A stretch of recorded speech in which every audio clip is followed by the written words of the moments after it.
ସୁସ୍ଥ ରହିବା ପାଇଁ ମାଲିସ ବି ଜରୁରୀ। ସ୍ୱାସ୍ଥ୍ୟ ପାଇଁ ମାଲିସ ଜରୁରୀ। ପିଲାଙ୍କ ଠାରୁ ଆରମ୍ଭ କରି ବୁଢ଼ାକ ପର୍ଯ୍ୟନ୍ତ ସମସ୍ତେ ଏହାଦ୍ୱାରା ଲାଭବାନ ହୁଅନ୍ତି। ଏହାଦ୍ୱାରା ଶରୀରର ଭିତର ଓ ବାହାର ସଫା ହୁଏ। ଶରୀରରେ ଜମା ହେଉଥିବା ବିଷାକ୍ତ ପଦାର୍ଥ ବା ଟକ୍ସିନ୍ ଏହାଦ୍ୱାରା ବାହାରିଯାଏ। ଏହାଦ୍ୱାରା ମେଦ ନଷ୍ଟ ହୁଏ। ଏହା ପୀଡ଼ା ଓ ଅବସାଦ ଦୂରକାରୀ। ରକ୍ତ ସଞ୍ଚାଳନ ପ୍ରକ୍ରିୟା ସୁଧାରେ। ଏହାଦ୍ୱାରା ମାଂସପେଶୀ ମଜବୁତ ହେବା ସହ ଶକ୍ତି ସ୍ଫୂର୍ତ୍ତି ମିଳେ। କ୍ଳାନ୍ତି ଦୂର ହୁଏ। ତ୍ୱଚା କୁଞ୍ଚନ ସହଜରେ ହୁଏ ନାହିଁ। ତ୍ୱଚାର ସ୍ୱାସ୍ଥ୍ୟ ପାଇଁ ଏହା ଉପକାରୀ। ଦୃଷ୍ଟିଶକ୍ତି ପାଇଁ ମଧ୍ୟ ଏହା ଉପକାରୀ।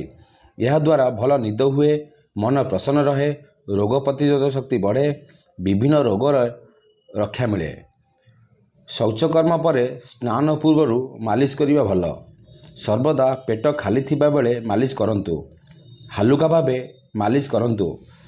ମାଲିସ ଗୋଡ଼ରୁ ଆରମ୍ଭ କରି ଶିରରେ ସାରନ୍ତୁ।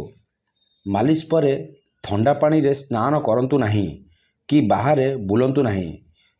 ମାଲିସର ସର୍ବାଧିକ ଲାଭ ପାଇବା ପାଇଁ 1 ଘଣ୍ଟା ପରେ ଉଷୁମ ପାଣିରେ ସ୍ନାନ କରନ୍ତୁ। ଜ୍ୱର ଥିଲେ, ଉପବାସ କରୁଥିଲେ, କୋଷ୍ଠକାଠିନ୍ୟ, ବାନ୍ତି ହେଉଥିଲେ ମାଲିସ କରନ୍ତୁ ନାହିଁ। ସୋରିଷ ତେଲ, ରାଶି ତେଲ, ବାଦାମ ତେଲ ସହିତ